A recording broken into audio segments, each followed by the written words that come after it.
Hello agriculturist, एक बार फिर से स्वागत है आपका आपके अपने यूट्यूब चैनल एग्री डॉक्टर में। जैसा कि आप सभी जानते हैं कि आईबीपीएस ने एएफओ के लिए ऑफिशियल नोटिफिकेशन आउट कर दिया है, जिसमें उन्होंने नंबर ऑफ वैकेंसीज के साथ साथ कुछ टेंटेटिव डेट्स को भी बताया था। लेकिन इस वीडियो में हम डिटेल में डिस्कस करेंगे कि आपके आईबीपीएस एएफओ के लिए सिलेक्शन प्रोसेस क्या होने वाला है, एज लिमिट क्या रहेगी, सैलरी क्या रहेगी एंड आपके सिलेक्शन कैसे होगा, सिलेक्शन की प्रोसेस क्या होगी।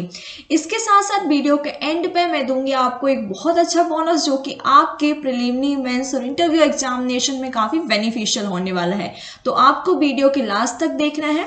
जैसे कि आप स्क्रीन पर देख सकते हैं कि आईबीपीएस एएफओ के ऑफिशियल नोटिफिकेशन है, जिसमें उन्होंने 2023-24 के लिए वैकेंसीज के बारे में बताया है।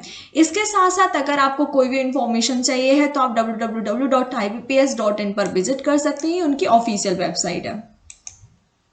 आईबीपीएस एएफओ के लिए आपका ऑनलाइन रजिस्ट्रेशन 1 नवंबर 2022 से स्टार्ट हो चुका है, यानी अब आप अपना ऑनलाइन एप्लीकेशन फॉर्म फिलअप कर सकते हैं। आपका प्रीलिमिनरी एग्जामिनेशन 24 दिसंबर 2022 में कंडक्ट किया जाएगा। अगर 24 दिसंबर 2022 में कंडक्ट नहीं होता है तो आपको फिर एग्जामिनेशन 31 दिसंबर को कंडक्ट किया जाएगा। इसके साथ साथ आपका जो ऑनलाइन मेंस एग्जामिनेशन है 29 जनवरी 2023 में कंडक्ट किया जाएगा। आपका इंटरव्यू के साथ साथ आपका जो प्रोविजनल अलॉटमेंट रहेगा वो अप्रैल तक हो जाएगा, यानी आपकी अप्रैल तक पोस्टिंग हो जाएगी। अब हम बात करते हैं कि किस एज लिमिट के स्टूडेंट इस पोस्ट के लिए अप्लाई कर सकते हैं। अगर आपकी मिनिमम एज 20 ईयर है और मैक्सिमम एज 30 ईयर है तो आप एग्रीकल्चर फील्ड ऑफिसर की पोस्ट के लिए एलिजिबल हैं। इसके साथ साथ अगर आपके पास में 4 ईयर डिग्री ग्रेजुएशन है जो कि एग्रीकल्चर में हो, हॉर्टिकल्चर में हो, animal husbandry, veterinary science, dairy science, fishery science, pisciculture, agriculture marketing and cooperation and banking, agro forestry, agriculture, biotechnology, food science, agriculture, business management, food technology, dairy technology, agriculture, engineering and sericulture, यानी आपके agriculture की जितनी भी streams हैं सभी student इस post के लिए एलिजिबल हैं, इंक्लूडिंग एग्रीकल्चर इंजीनियरिंग स्टूडेंट भी। अगर आप SC एंड ST कैटेगरी के कैंडिडेट हैं तो आप 5 ईयर का एज रिलैक्सेशन है, यानी अगर आपकी एज 35 ईयर है तब भी आप इस पोस्ट के लिए एलिजिबल हैं। अगर आप OBC नॉन क्रीमी लेयर से बिलोंग करते हैं तो आपको 3 ईयर का एज रिलैक्सेशन है, यानी अगर आपकी एज 33 है तब भी आप इस पोस्ट के लिए एलिजिबल हैं। अगर आप PWD कैटेगरी से बिलोंग करते हैं तो आपको 10 ईयर का एज रिलैक्सेशन है। अगर आप एक्स सर्विस मैन हैं तो आपको 5 ईयर का एज रिलैक्सेशन है। अगर आप वो पर्सन है जो कि 1984 में रियॉट से अफेक्ट हुए थे तो आपको 5 ईयर का एज रिलैक्सेशन है। अब बात कर लेते हैं आपके एग्जामिनेशन पैटर्न क्या होने वाला है। जैसे कि आप सभी जानते हैं कि आपका एएफओ का एग्जामिनेशन 3 फेजेस में कंडक्ट किया जाता है। सबसे पहले आपका प्रीलिमिनरी एग्जामिनेशन होता है, फिर आपका मेंस एग्जामिनेशन होता है। जब आप मेंस एग्जामिनेशन को क्लियर करते हैं देन आपका इंटरव्यू होता है। तो आपको प्रीलिमिनरी और मेंस एग्जामिनेशन अटेंड करते टाइम में सबसे ज़्यादा जो क्रूशियल बात का ध्यान देना है वो ये देना है कि इसमें 1/4 मार्क्स का निगेटिव मार्किंग होता है। तो जब भी आप अपना प्रीलिमिनरी एग्जामिनेशन कर रहे हो, अपना मेंस एग्जामिनेशन कर रहे हो तो आपको इस बात का ध्यान रखना है। आपका प्रीलिमिनरी एग्जामिनेशन होगा 125 मार्क्स का, जिसमें आपके टोटल नंबर ऑफ क्वेश्चंस होंगे 150। इसमें से आपके English language, reasoning and quantitative aptitude के होंगे 50-50 क्वेश्चन, यानी टोटल होंगे 150 क्वेश्चन, जिसमें से इंग्लिश लैंग्वेज में एक क्वेश्चन हाफ मार्क्स का होगा, यानी आपके 50 क्वेश्चन 25 मार्क्स के होंगे। लेकिन रीजनिंग एंड क्वांटिटेटिव एप्टीट्यूड में आपका 1 क्वेश्चन 1 मार्क्स का होगा। आपको इंग्लिश लैंग्वेज का पेपर सिर्फ इंग्लिश लैंग्वेज में मिलेगा, लेकिन रीजनिंग एंड क्वांटिटेटिव एप्टीट्यूड का पेपर आपको हिंदी और इंग्लिश दोनों में ही मिल जाएगा। आपको आपके ईच सेक्शन को कंप्लीट करने के लिए 40 मिनट्स दिए जाएंगे।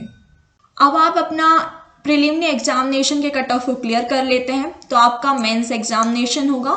मेंस एग्जामिनेशन आपके प्रोफेशनल नॉलेज पे बेस्ड होगा, यानी आपको जनरल एग्रीकल्चर रिलेटेड क्वेश्चंस पूछे जाएंगे, जिसमें नंबर ऑफ क्वेश्चंस होंगे 60 एंड ईच क्वेश्चन कैरी करेगा 1 मार्क्स को, यानी आपका टोटल 60 मार्क्स का मेंस एग्जामिनेशन होगा, जो कि हिंदी एंड इंग्लिश दोनों ही लैंग्वेजेस में होगा एंड इसका ड्यूरेशन 45 मिनट्स का होगा।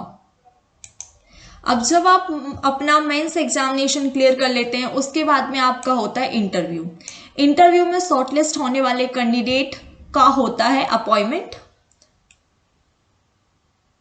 आपके इंटरव्यू के बाद में जो भी कैंडिडेट अपना एक कट ऑफ क्लियर करते हैं, उसके बाद में उनकी होती है ज्वाइनिंग। लेकिन आपको यहाँ पर बात क्या याद रखनी है, जो भी न्यू कैंडिडेट है उनको याद रखनी है कि आपका प्रिलिमिनरी का एग्जामिनेशन सिर्फ और सिर्फ आपको कट ऑफ क्लियर करना होता है। उसके आपके सिलेक्शन में इसके अलावा, आपके कट ऑफ को क्लियर करने के अलावा उसका कोई भी रोल नहीं है। आपकी जो फाइनल मेरिट लिस्ट बनाई जानी है वो किसके बेसिस पे बनाई जाएगी, वो बनाई जाएगी आपके मेंस एग्जामिनेशन के बेसिस पे एंड इंटरव्यू के बेसिस पे आपका सिलेक्शन होगा। लेकिन मोस्ट ऑफ द स्टूडेंट कहाँ गलती करते हैं, तो मोस्ट ऑफ द स्टूडेंट गलती करते हैं ये कि आपका जो मेंस एग्जामिनेशन होता है वो अच्छा नहीं जाता है, इंटरव्यू अच्छा चला जाता है। लेकिन मेंस एग्जामिनेशन पे आपको फोकस करना है। फोकस करने का रीजन है कि आपके मेंस एग्जामिनेशन का वेटेज होता है 80%, जबकि आपके इंटरव्यू का वेटेज होता है 20%। तो आपको आपका मेंस एग्जामिनेशन ही वो एक फेज होता है जहां पे आपका सिलेक्शन हो सकता है। तो आपको बहुत अच्छे से फोकस करना है। इसके साथ साथ आपको आपके इंटरव्यू के प्रिपरेशन भी अच्छे से करनी है। अब आपके इंटरव्यू कितने मार्क्स का होता है, आपका इंटरव्यू होता है 100 मार्क्स का, लेकिन आपको इसमें 40% से कम नहीं लाना है, यानी आपको आपके इंटरव्यू पे भी ध्यान देना है। लेकिन अगर आप ST, SC, OBC and PWD category के कैंडिडेट हैं तो आपको 35% आपके मिनिमम इंटरव्यू में होने चाहिए। अब हम बात करते हैं एप्लीकेशन फ़ी के बारे में। तो अगर आप ST, SC and PWD category के कैंडिडेट हैं तो आपको ओनली 175 रुपीज़ देना है। लेकिन अगर आप ST, SC, PWD कैटेगरी के कैंडिडेट को छोड़कर आप किसी अदर कैटेगरी से बिलोंग करते हैं तो आपको 850 रुपीज़ देना है। अब हम बात करते हैं मोस्ट इम्पोर्टेंट थिंग के बारे में कि आपकी सैलरी, आपका पे स्केल कितना होने वाला है। तो आपका पे स्केल अगर हम बात करते हैं AFO का, तो AFO का पे स्केल अप्रॉक्सीमेट जाता है 48,000 रुपीज़। लेकिन आपको अदर अलाउंस मिला के, जो कि मैंने लास्ट इंटरव्यू में बताया गया था मुझे, कि आपको 60,000 प्लस आपका पर मंथ सैलरी हो जाता है। तो इट्स अ बिग अमाउंट, आपको अच्छे से प्रिपरेशन करनी है। इसके साथ साथ अब हम बात करते हैं कि लास्ट ईयर आपकी नंबर ऑफ वैकेंसीज कितनी थी। तो last year number of vacancies थी 800 प्लस। अभी कितनी वैकेंसीज आई हुई हैं, 500 प्लस, यानी 300 प्लस नंबर ऑफ वैकेंसीज का डिफरेंसेस है। अगर 300 वैकेंसीज इस बार कम है तो आपका कट ऑफ भी जाने वाला है ज़्यादा। तो आपको आपके प्रिलिमिनरी एग्जामिनेशन की प्रिपरेशन करनी है बहुत अच्छे से। लेकिन अब आपको ये जानना है कि आपको आपके प्रिलिमिनरी एग्जामिनेशन की प्रिपरेशन कैसे करनी है। तो उसके लिए बहुत अच्छा तरीका है कि आप उन लोगों से मिलें। अगर आप ऐसे लोगों के टच में नहीं है जिन्होंने AFO क्लियर किया था, तो आप एग्री डॉक्टर यूट्यूब चैनल को सब्सक्राइब कर सकते हैं, जहां पर आपको AFO के 2 इंटरव्यू मिल जाएंगे, एक राहुल सर का और दूसरा प्रमोद सर का। राहुल सर ने इंटरव्यू में बहुत अच्छे मार्क्स अचीव किए थे, तो वहाँ पे वो आपको बताएंगे कि आपको आपके इंटरव्यू में कौन कौन सी बातों का ध्यान रखना है। इसके साथ साथ वो आपको प्रिलिमिनरी और मेंस एग्जामिनेशन का सजेशन भी देंगे। एंड सेकेंड इंटरव्यू है प्रमोद सर का, जिन्होंने 77 मार्क्स अचीव किए थे आउट ऑफ 100। तो आपको ये ओवरऑल अपनी प्रिपरेशन के बारे में बताएंगे कि आपको क्या ध्यान रखना है, क्या गलतियां नहीं करनी है, कैसे प्रिपरेशन को बूस्ट अप करना है।